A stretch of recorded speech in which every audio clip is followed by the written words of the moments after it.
네, 옆에 계시는 분과 사랑의 인사 나누시겠습니다.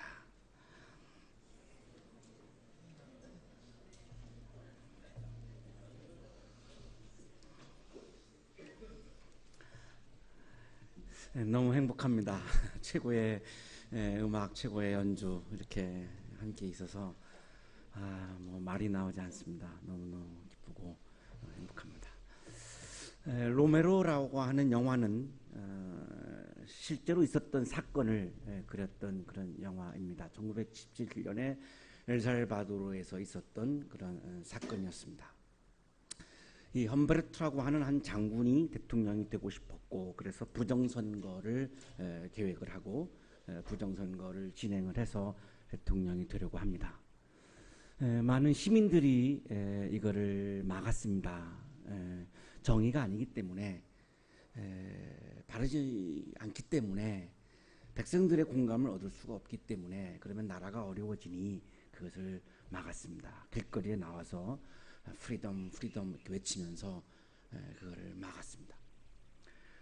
오스카 로메로라고 하는 신부님은 아주 책벌레였습니다. 이제 공부하는 거를 좋아하고 책 읽는 거를 좋아하고 책 속에 있는 세계에 대해서는 굉장히 많은 깊은 이해가 있었습니다. 그러나 시민들이, 백성들이, 사람들이 치열하게 살아가는 이 삶의 세계에 대한 이해는 많이 부족했습니다. 험베르토 장군이 결국은 대통령이 됩니다.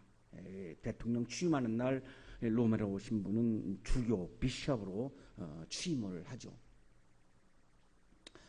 취임식을 마치고 집에 가다가 길거리에서 많은 시민들이 자유를 외치는 장면을 보았고, 그리고 군인들이 총을 쏘아서 그 많은 시민들이 죽어가는 모습을 태어나서 처음으로 그 광경을 목격했습니다. 너무 충격이었고, 이것은 정말 하나님의 형상들이, 하나님의 피조물들이, 하나님의 자녀들이 총에 의해서 죽어가는 이 모습은 정말 하나님이 기뻐하는 모습이 아니고, 하나님이 원하시는 모습도 아니고, 내가 하나님의 종인데, 내가 사제인데 내가 이것을 어떻게 해야 좋은가, 깊이 집에 들어가서 고민하기 시작합니다. 한 번도 거리에 나가서 뭘 이야기해 본 적도 없고, 오로지 성당 안에서 미사 시간에 설교를 하고 강론을 하고 성찬을 집례하며 살아왔지, 뭐 다른 것을 해본 적이 없는 분이기 때문에 뭘 해보려고 해도 할 것이 없는 겁니다. 오수라라고 하는 해방신학을 추종한 한 신부가 찾아와서, 주교님, 총을 들어야 합니다. 시민들의 생명을 사제이긴 우리가 지키지 않는다면 이게 어떻게 우리가 하나님의 종이라고 말할 수 있습니까? 그때 오스카 로메로 주교는 그것은 예수님의 방법이 아니라고 설득합니다. 사랑의 방법으로 해야지 총을 들어서는 안 된다. 십계명에 있는 살인하지 말라라고 하는 계명을 그러면 신부님이 어길 것입니까? 오수라 신부가 돌아간 다음에 더 깊은 고민에 빠집니다. 내가 어떻게 해야 되는가? 드디어 제사장 옷을 입고, 그리고 이분이 길거리로 나갑니다.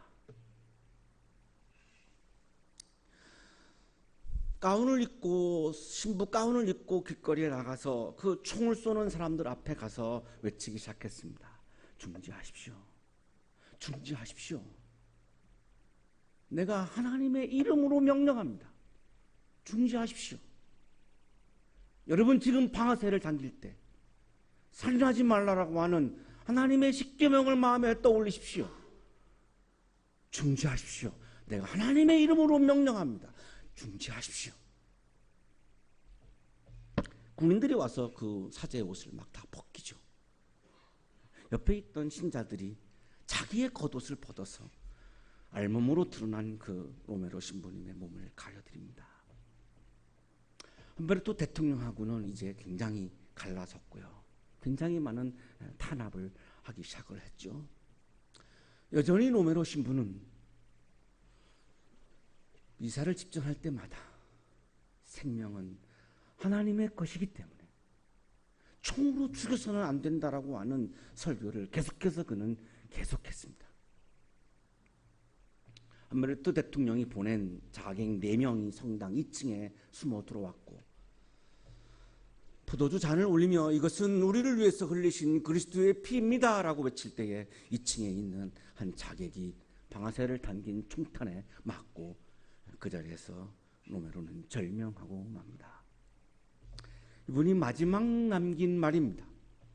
죽음의 위협도 받았습니다. 그들이 나를 죽인다면 나는 백성들 사이에서 다시 부활할 것입니다. 90년도 초반에 저는 이 영화를 볼 수 있었고 이분이 남긴 마지막 이야기 중에 이 대목은 저에게 깊이 오래 남았습니다. 그들이 나를 죽인다면 나는 백성들 사이에서 다시 부활할 것입니다. 총으로 죽일 수 있는 생명도 있지만 총으로 죽일 수 없는 생명도 있다는 것이죠. 그들이 나를 죽인다면 총으로 죽일 수 있는 기운도 있지만 나는 다시 부활할 것입니다. 총으로 죽일 수 없는 기운도 있다는 것입니다. 저는 이 영화를 보고 와서 계속 질문했습니다. 하나님, 죽일 수 없는 기운, 죽일 수 없는 생명, 로메로가 얘기했던 부활의 생명, 그것이 뭐죠? 그것이 뭐죠? 내 피는 자유의 씨앗이 되고 희망이 실현되는 계기가 될 것입니다. 한 사람의 주교는 죽습니다. 죽일 수 있는 기운도 분명히 있죠. 그러나 하나님의 교회는 결코 죽지 않습니다. 죽일 수 없는 기운도 있는 것이죠. 그래서 살인을 저지른 이들에게 우리는 그대를 사랑한다고, 그래서 진심으로 회개하기를 바란다고 말하고 싶습니다. 살인은 죽일 수 있는 죽임의 도구이지만, 사탄이 좋아하는 도구이지만, 그대를 사랑한다고, 사랑은, 사랑의 기운은, 사랑의 생명은 어느 누구도 죽일 수 없는 거죠. 로메로 신부는 마지막 이야기에서 한 실마리를 우리에게 던지고 있습니다. 회개를 통하여 그 죽일 수 없는 생명을 우리는 경험할 수 있다라고 하는 실마리를 던지면서 그는 죽었습니다. 이분이 얘기하는 회개는 뭘까요? 내 욕망을 채우기 위해서 너를 죽이는 그 죄를 내가 회개하고 하나님의 말씀을 지키고 예수의 뒤를 따라갈 수 있는, 그래서 사랑의 길을 걸어갈 수 있는, 생명의 길을 걸어갈 수 있는, 다른 사람의 생명을 풍요롭게 할 수 있는 그 생명의 길로 전환하는 것, 메타노이아 하는 것, 그것이 이분이 말하는 회개이겠죠. 어렴풋이 저는 이분이 얘기하는 죽일 수 없는 생명이 무엇인가 어렴풋이 느낄 수 있었습니다. 그러다가 오늘 본문 마가복음 16장 말씀을 통해서 저는 확신할 수 있었습니다. 안식일이 지났습니다. 안식일은 사바스, 쉬는 날이죠. 안식일을 거룩히 지키라, 쉬는 것을 지키라는 말씀이죠. 쉬는 것이 거룩한 거고 쉬지 않는 것이 죄라는 거죠. 이것이 안식일 계명입니다. 안식일이 지났습니다. 자, 주일입니다. 주일은 The Lord's Day, 주님의 날, 주님이 부활하신 날입니다. 안식일은 쉬는 날이요, 주일은 주님이 부활하신 날이죠. 우리가 주일에 예배를 드리는 이유는 부활을 기념하고 부활을 축복하는, 부활을 축하하는 그런 날인 거죠. 안식일은 토요일이고 주일은 일요일이고요. 히브리인들은 하루의 시작이 저녁입니다. 안식일이 지났으니까 토요일 저녁입니다. 토요일 저녁부터 일요일 저녁 때까지가 주일입니다. 막달라 마리아와 야고보의 어머니 마리아와 살로메라고 하는 세 여성이 예수님께 발라드리려고 향료를 샀습니다. 예수님께 발라드린다라고 하는 이 말씀 속에는 이 세 여성은 굉장히 예수님을 사랑했음을 알 수 있죠. 향료는 비싸거든요. 너무나 사랑했기에, 그런데 내가 사랑하는 예수님이 죽으셨습니다. 무덤에 갇히셨습니다. 보고 싶었습니다. 내가 누구를 사랑하면 보고 싶어서 견딜 수가 없죠. 볼 수 없으니 전화라도 하고, 볼 수 없으니 지갑에 있는 사진이라도 꺼내서 그것을 보는 거죠. 여러분들 애인의 사진을 지갑에 갖고 다니죠. 죄송해요. 애인이 없는데 상처를 제가 잘못 건드렸군요. 우리 교수님들 사부모님 사진을 지갑에 갖고 다니시잖아요. 예. 죄송해요. 정말 내가 사랑하는 사람이 있으면 보고 싶어서 견딜 수가 없는 거 아니겠습니까? 잠을 못 자겠는 겁니다. 내가 사랑하는 예수님이 무덤에 갇혀 있으니 너무너무 보고 싶은 거예요. 그래서 시신이라도 보고 싶었어요. 시신이라도. 그래서 그 시신의 발을 향료를 산 겁니다. 이 세 여성은 정말 예수님을 경험했던 사람이고, 막달라가 고향인 마리아는 7 귀신을 예수님이 쫓아내 주신 사건을 직접 경험했던 여인이고, 향유를 부어서 예수님의 발을 자기의 머리털로 씻었던 정말 예수님과 가까웠던 여성이고, 또 부활의 현장을 목격했던 여성이지만, 그러나 이 여성은 부활 신앙이 없었습니다. 시신을 보러 가는 거지 부활한 예수를 만나러 가는 것이 아니에요. 여러분 중에 부활을 믿지 못하는 분들이 많을 겁니다. 안 믿어지죠. 그게 어떻게 믿어지겠습니까? 너무 상심하지 마십시오.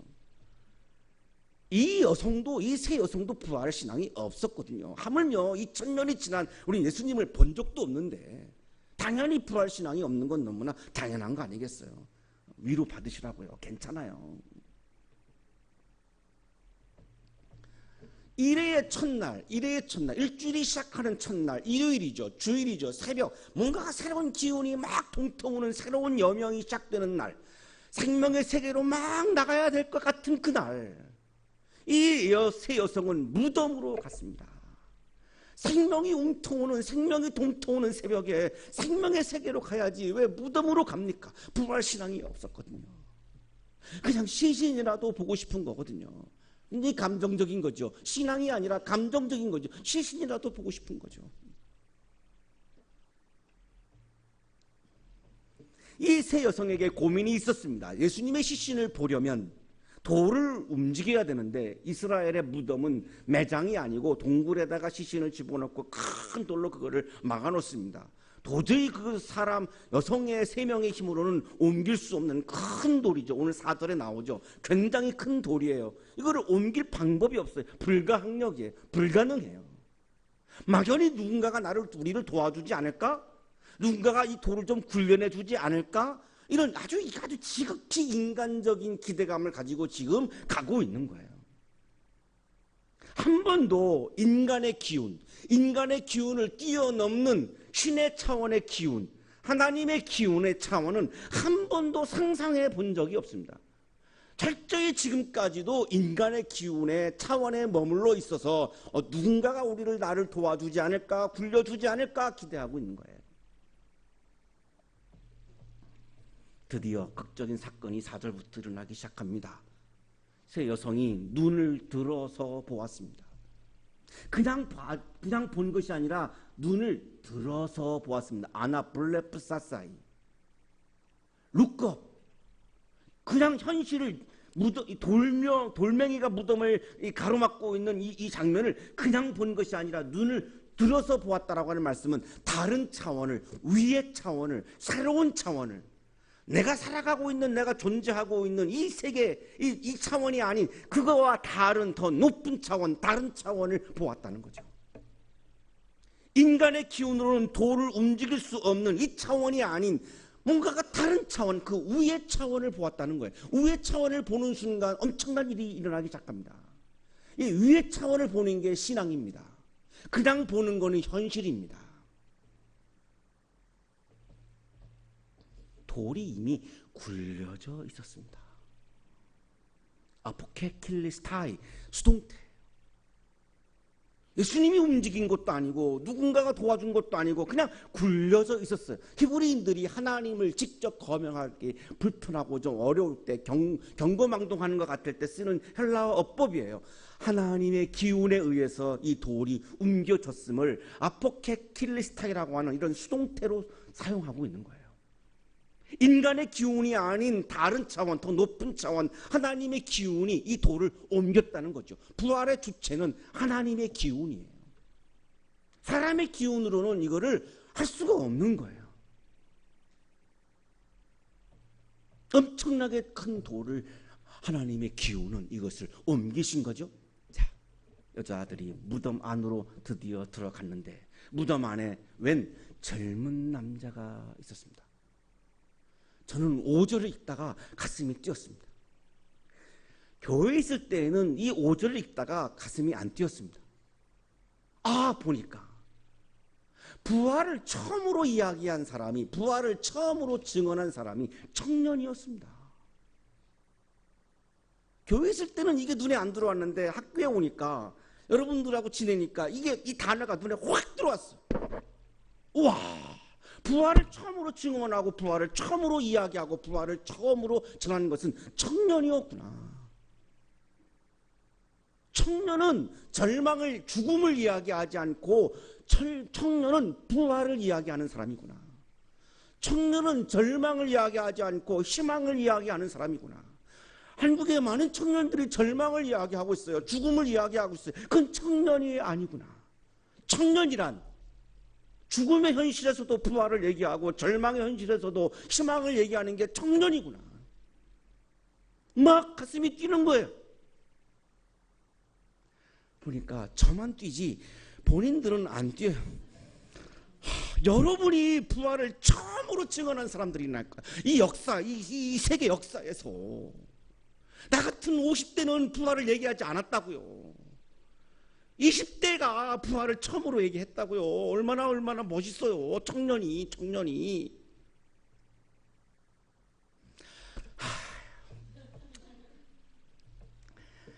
이 청년이 부활을 얘기합니다. 놀라지 마십시오. 그대들은 십자가에 못 박히신 나사렛 사람 예수를 찾고 있지만, 자, 두 가지 얘기합니다. 첫째는 그는 살아나셨습니다.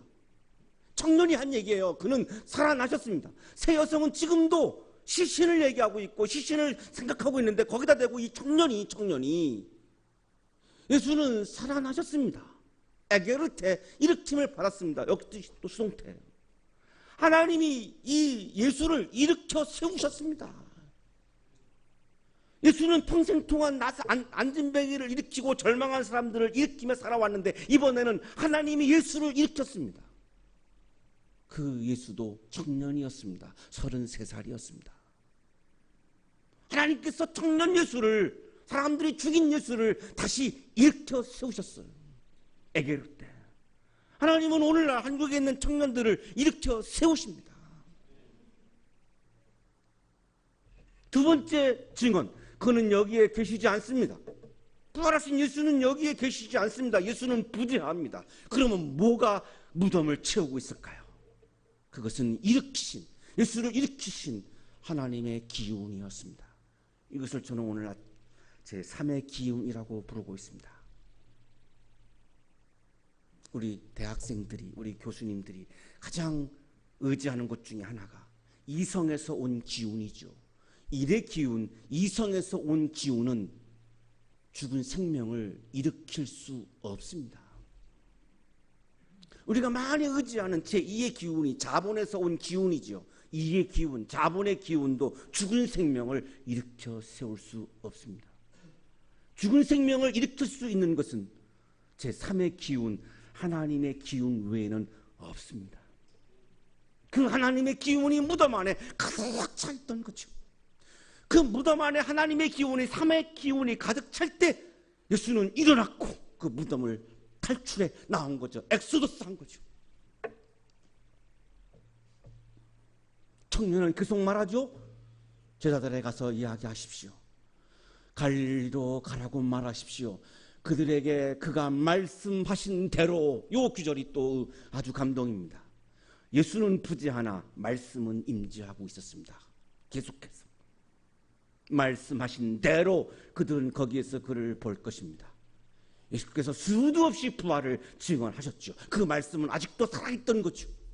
그 말씀이 살아 움직이고 있고 그 말씀에 의해서 예수는 지금 갈릴리로 갔고, 예수를 만나려면, 부활하신 예수를 만나려면 갈릴리로 가십시오. 갈릴리는 예수님께서 하나님의 나라를 이루려고 치열하게 미니스트리 했던, 시민들이 치열하게 살았던 삶의 현장이죠.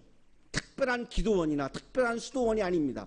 백성들이, 시민들이 치열하게 살고 있는 삶의 현장입니다. 거기에 가야 부활하신 예수를 만난다는 거예요.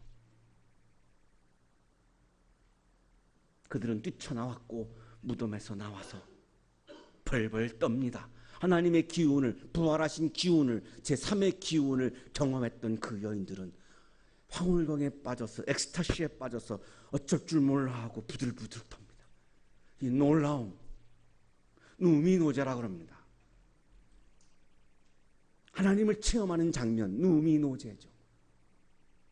부활하신 예수를 경험한 거죠. 부활하신 예수를 만난 거죠. 하나님의 기운을 만난 거죠. 그때 그게 누미노제입니다. 벌벌 떨고 어쩔 줄 모르고 막 황홀한, 정말 이 기쁨을 뭐라고 표현할 수도 없는 이 생명력이 막 창궐하는 그 상태, 누미노제. 절대 거룩을 경험을 한 거죠. 이것이 세 여성이 경험한 예수님의 부활 체험이에요. 부활의 기운은, 하나님의 기운은, 삶의 기운은 우리를 그렇게 만듭니다.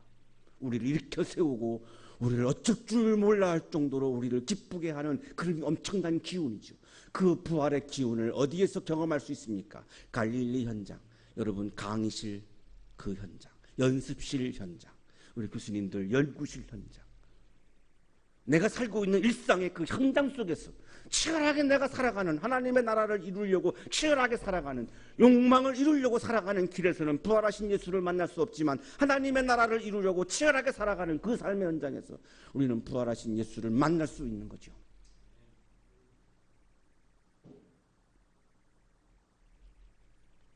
부활하신 예수 그리스도의 기운이 여러분의 삶 속에 충만해서 어렵고 힘든 가운데서도 하나님 나라의 기쁨을 누리는 우리 한양인들의 삶이 되시기를 축복합니다.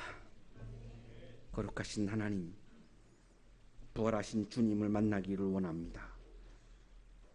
우리의 마음과 우리의 혼이 우리 일상의 삶의 현장에 치열하게 나가게 하시고, 거기에서 내 욕망을 이루는 삶이 아니라 하나님의 나라를 이루는 삶을 살게 하셔서 부활하신 예수를 만나게 해 주옵소서. 부활의 기운이 우리의 삶을 사로잡고 가득 채워서 우리도 젊은이답게 부활을 이야기하는 청년이 되게 해 주옵소서. 이제 우리의 입에서 죽음을 이야기하지 않고 절망을 이야기하지 않고 부활과 희망과 생명을 이야기하는 청년이 되게 해 주옵소서. 예수 그리스도의 이름으로 기도하옵나이다.